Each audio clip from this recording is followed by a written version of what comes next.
Mesdames, Messieurs, tous et toutes, je vous remercie de votre invitation. Je m'appelle Rokhaya Diallo, je suis journaliste, réalisatrice et je souhaite vous parler de la manière dont le racisme frappe singulièrement les femmes afrodescendantes. Je suis consciente du privilège qui m'est offert de m'exprimer ici, quand, à travers le monde, des activistes luttent anonymement contre le racisme et contre le sexisme au péril de leur sécurité et de leur santé physique et mentale. Cet été, les yeux étaient rivés sur la France qui accueillait les Jeux olympiques et paralympiques. Mon pays a brillé, renvoyant au monde l'image d'une pluralité heureuse. Pourtant, tout le monde n'était pas à la fête. Les sportives musulmanes, abordant un foulard, ont été bannies des Jeux dans leur propre pays, alors que les hommes partageant les mêmes convictions, tout comme les athlètes musulmanes couvertes venues d'autres pays, ont pu pratiquer leur sport en toute liberté.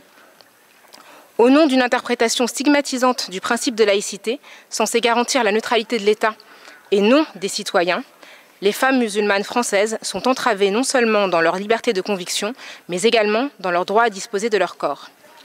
En effet, le racisme systémique, forgé par une longue histoire esclavagiste, coloniale et génocidaire de dépréciation des corps marginalisés, marque encore aujourd'hui nos destinées. En 2018, l'expérience hospitalière de la joueuse de tennis Serena Williams, après son accouchement, révélait au monde combien la douleur des femmes noires était déconsidérée par les soignantes et les soignants. Aux États-Unis, les femmes noires rencontrent 3 à 4 fois plus de risques de mourir de complications liées à leur grossesse que les femmes blanches. En Europe, une étude parue en janvier dernier révélait que dans les services d'urgence, les femmes et les personnes non blanches étaient moins prises au sérieux que les autres patients et patientes. Dans le jargon médical, en France, on parle de syndrome méditerranéen, un préjugé raciste laissant entendre que les personnes originaires d'Afrique du Nord ou non blanches, en général, auraient tendance à exagérer leurs symptômes et leurs souffrances. Comme d'autres violences systémiques, telles que les violences policières qui ont été évoquées ici, cette croyance tue. En France, en 2017, Naomi Musenga n'a pas été prise au sérieux. Lorsqu'elle s'est plainte de violentes douleurs au ventre, elle a été accueillie par les moqueries de l'opératrice des urgences. Elle est décédée 5 heures plus tard. En décembre dernier, c'est Aïcha, 13 ans, qui s'est vue accusée de simuler sa souffrance.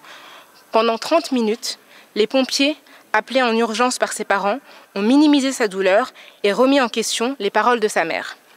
Atteinte d'une hémorragie cérébrale, elle est décédée 12 jours plus tard à l'hôpital. Pour ces 2 cas portés à notre connaissance du fait de l'enregistrement des interactions, combien meurent du sexisme et du racisme médical dans l'indifférence? Malgré ces faits accablants, la dénonciation du racisme dans la sphère publique reste un exercice périlleux. Selon une étude d'Amnesty International portant sur l'expression sur Twitter des femmes politiques et journalistes au Royaume-Uni et aux États-Unis, les femmes non blanches, je le cite, ont 34% de risque de plus d'être mentionnées dans des tweets injurieux ou problématiques que les femmes blanches. Pour les femmes noires, qui sont ciblées par ce que l'on appelle la misogynie noire, le risque s'élève à 84%. Cette étude remonte à 2018, bien avant que le réseau social, désormais possession d'un milliardaire, ne devienne X, démultipliant la violence exprimée. Au-delà du cyberharcèlement, la liberté d'expression des femmes non blanches est singulièrement entravée. Sous-représentées dans l'espace public, elles sont fortement incitées à éviter d'aborder les questions raciales.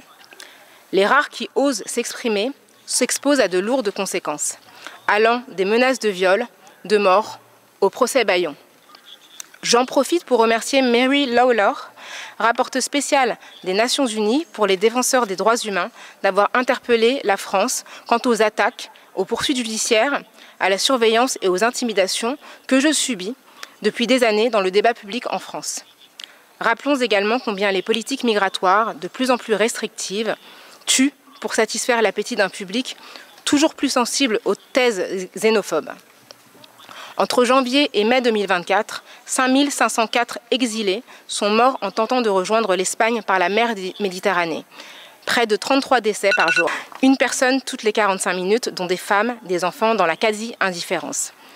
Dans un contexte où la pensée de l'extrême droite se normalise, et ce bien trop souvent avec la complicité des médias, il est plus qu'urgent de protéger les vies et les voix des groupes rendus vulnérables par le déni d'un racisme structurel profondément ancré.